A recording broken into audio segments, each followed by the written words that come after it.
రాజకీయాలను చాలా అంశాలు ప్రభావితం చేస్తూ ఉంటాయి. మరీ ముఖ్యంగా ఒక రాష్ట్రంలోని ఎన్నికల ఫలితాలు దాని పక్క రాష్ట్రంలో పడడం సర్వసాధారణం.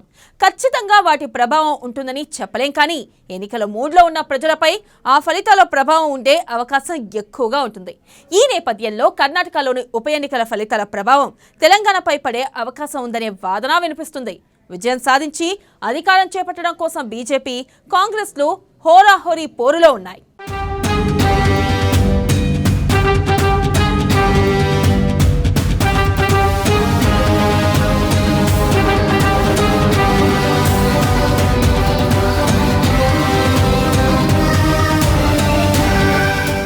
కర్ణాటకలో ఎన్నికల సమరం,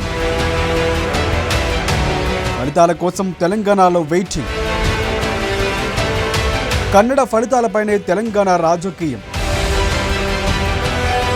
ఏపీ పార్టీ గెలుస్తుందంటూ అందరిలో ఉత్కంఠ. ప్రచారానికి క్యూ కట్టిన నేతలు, తెలుగు ఓట్లపై ఫోకస్ పెట్టిన లీడర్లు. రిజల్ట్తోనే BRS, BJP, Congress future.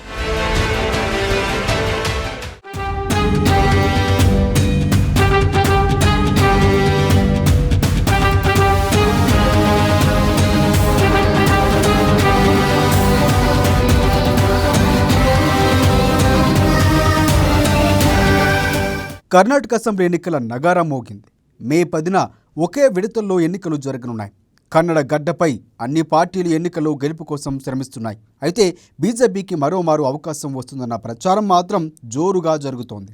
Karnataka ఎన్నికల ఫలితం ప్రకారం ఏడాది చివరన జరిగే తెలంగాణ అసెంబ్లీ ఎన్నికలపై ఖచ్చితంగా ఉండే అవకాశం ఉంది. ఈ రాష్ట్రంలో ఎవరు గెలిస్తే తెలంగాణలో వారికే అడ్వాంటేజ్ ఉంటుందని అంచనా వేస్తున్నారు.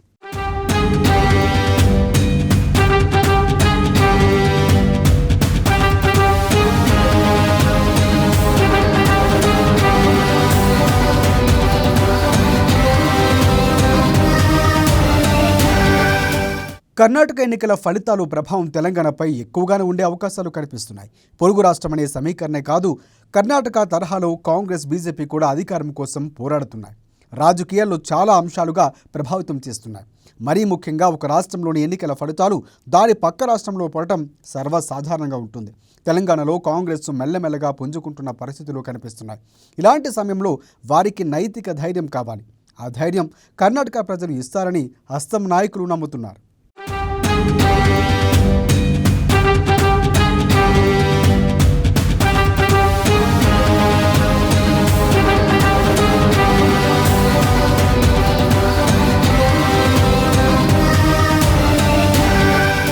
కర్ణాటకలో కాంగ్రెస్ పార్టీ ప్రభుత్వాన్ని ఏర్పాటు చేస్తే ఇక్కడ నేతలు సంబరాలు చేసుకోవడం ఖాయం.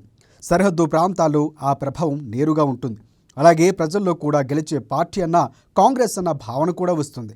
అందుకే కాంగ్రెస్ పార్టీ నేతలు కర్ణాటకలో గెలవటానికి ఎలాంటి సహకారమైనా అందిస్తామని అక్కడి నేతలకు చెబుతున్నారు. ప్రచారానికి సైతం పోటీ పడి వెళ్తున్నారు. పాదయాత్రను పక్కన పెట్టి రేవంత్ రెడ్డి కూడా తెలుగువారు ఎక్కువగా ఉన్న ప్రాంతాల్లో ప్రచారానికి వెళ్లాలని నిర్ణయించుకున్నారు. Revanth Reddy Karnataka PCC chief DK శివకుమార్తో మంచి సంబంధాలు కూడా కలిగి ఉన్నారు.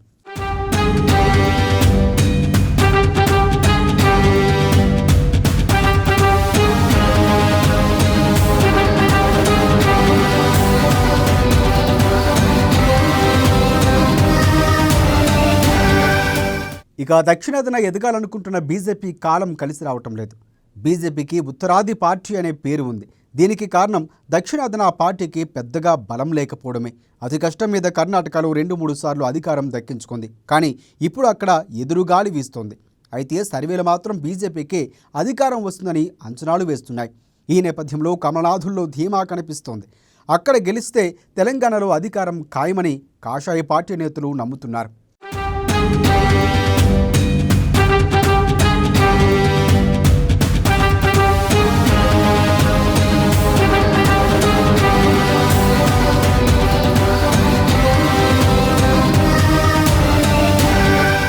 కర్ణాటక ఎన్నికల్లో తెలుగు ప్రజల ఓట్లను కీలకంగా భావిస్తున్నారు. భారత రాష్ట్ర సమితి కూడా తెలుగు ఓటర్లను టార్గెట్గా చేసుకుని అక్కడ రాజకీయాలు చేయాలని చూస్తోంది. పోటీ చేసే అవకాశం మాత్రం కనిపించడం లేదు. అయితే జేడీఎస్కు మద్దతు పలికే అవకాశం ఉంది. బీఆర్ఎస్ మద్దతులో జేడీఎస్ కింగ్ మేకర్ అయితే భారత రాష్ట్ర సమితికి అడ్వాంటేజ్ అవుతుంది. మొత్తంగా ఏ రకంగా చూసినా కర్ణాటక తెలంగాణ రాజకీయాలు ఒకే విధంగా కనిపిస్తున్నాయి. అందుకే కర్ణాటకలో తమ పార్టీ గెలుపు కోసం బీజేపీ కాంగ్రెస్ అగ్రనేతలు రంగంలోకి దిగే అవకాశం కనిపిస్తోంది.